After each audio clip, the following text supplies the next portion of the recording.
नमस्कार मु ममता रथ आपण स्वागत जनाऊँ मो यूट्यूब रोसे चैनल को ममतार रोसे। चलतु आज आम शिखा अंडा मसला तरकारी किपरि हुए। चलतु वीडियो स्टार्ट करवा।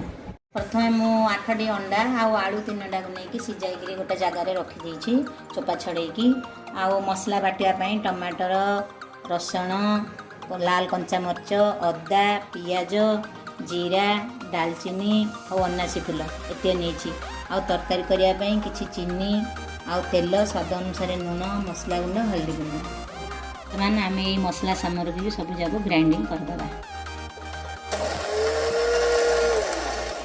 टिके बाटी हो सारा पर आम पियाज आउ टमाटो को पकेवा।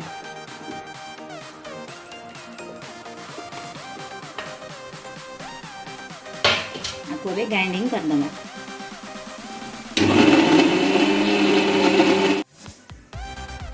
आम कड़े तेल पकेवा।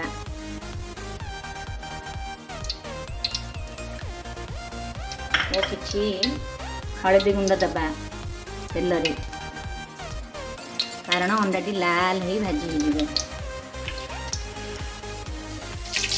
आम गोटी गोटी कर तेल रे अंडा जाक पकेवा लाल है भाजवा।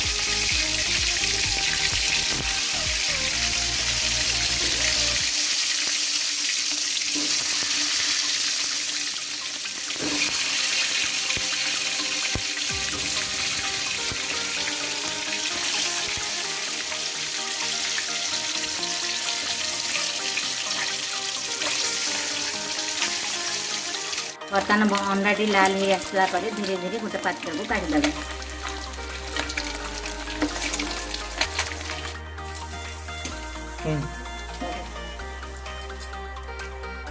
बर्तमान ए तेल रे चीनी टिके पकेवा। से लाल हो गला लाल हो ऊपर को आसला मसला पकेवा।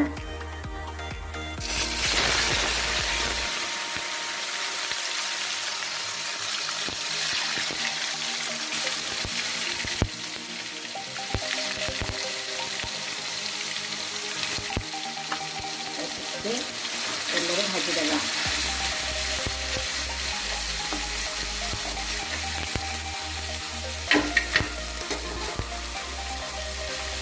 हलदी गुंड टिके दबा मसला गुंड टिके दबा।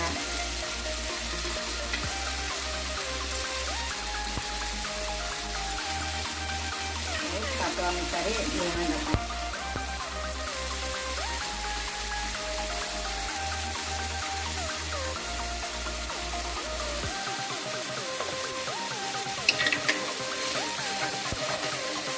लाल हवा पड़े टे कषिदेगा मसला डबा।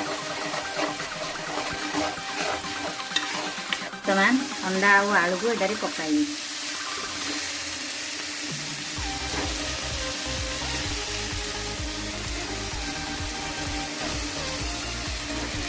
और किसी आलू को गुंड करके पकई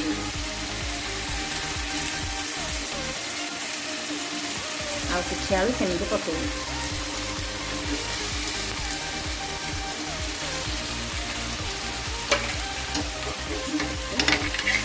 करदेगा।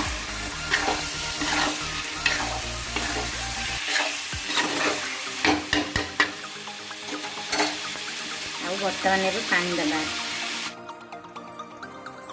बर्तमान में पानी देदेले से फुटीगले टकर मगर फुटीगले काढ़ीदे। आपको फुटापी 10 मिनिट छाड़देगा।